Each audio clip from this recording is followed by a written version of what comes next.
उसके आसपास के जो सेवादारों की भीड़ है वो कहाँ है? सब गायब कैसे हो गए? दरवाजा बंद करके पुलिस को आने नहीं दिया, ऐसी खबर आ रही है। ये भोला बाबा उर्फ बाबा सूरजपाल, ये वो पाखंडी बाबा है जिस पर 5 मुकदमे चल रहे हैं।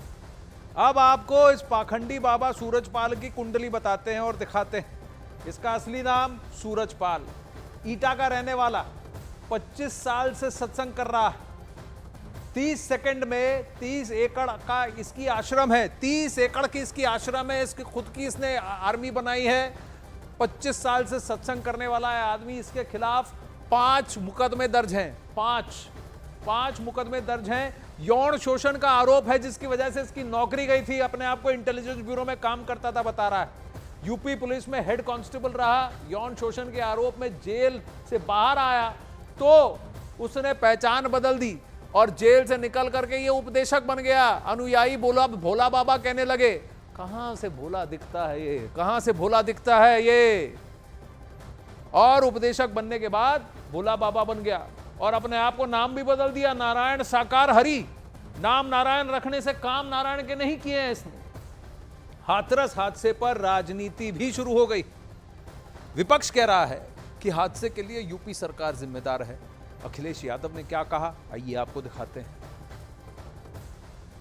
ऐसे जो हादसे हो रहे हैं बहुत से जगह, ये ब्लाइंड फेथ पे लोग जमते हैं और इसके लिए कोई कानून नहीं है। यानी ऐसे सत्संग बड़े इसमें करने का है तो इसकी कितने एरिया में होना चाहिए, कहाँ पर होना चाहिए, एक्सेस क्या है, नियर हॉस्पिटल्स कितने एरिया में है, ये सब अगर आप ऐसे एक ब्लाइंड फेथ पे जो लोग कुछ समझे बिना लोग जाते हैं, जाकर ऐसा आज जो बड़ा हादसा हुआ 135 लोग मर गए हैं, तो इसीलिए इसको एक आप कानून बनाएं।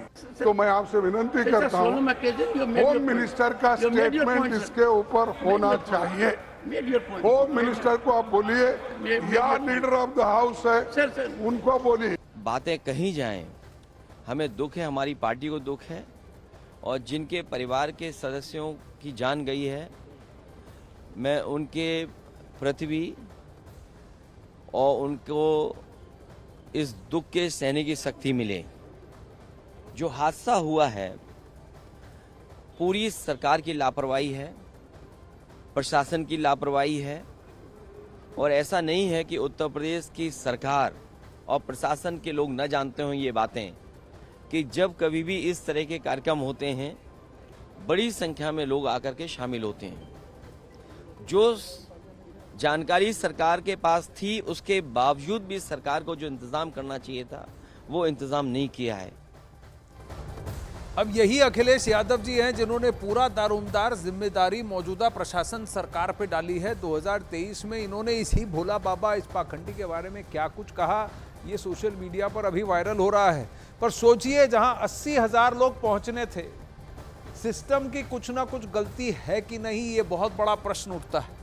प्रश्न क्यों उठता है? क्योंकि परमिशन आपने 80,000 की दी, वहां 2.5 लाख पहुंचे कैसे? ये एसडीएम कौन है जिसने परमिशन दी? वो भीड़ कैसे बाहर निकल के आई? तस्वीरें आपने देखी हैं कि कैसे वो भीड़ दौड़ रही है और उधर इतनी भीड़ थी सेवादारों की, वो सब कहां पे? चलिए, विपक्ष का रिएक्शन है और आगे भी और भी कुछ रिएक्शन आए हैं, आपको सुनाते हैं। तो ये बड़ा सीधा सा मामला है कि भाई गंभीर अनियमितताओं का मामला है। लापरवाही तो हुई आयोजकों की तरफ से, बाबा की तरफ से या प्रशासन की तरफ से।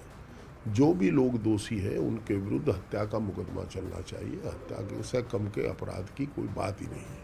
और प्रधानमंत्री जी ने बहुत संवेदना दिखलाते हुए कल अपने भाषण में, बीच में भाषण में उन्होंने शोक व्यक्त की और जो भी भारत सरकार से संभव है, राज्य सरकार से संभव है, उसको सहायता दिए जाने की बात है। किन कारणों से वैसा हुआ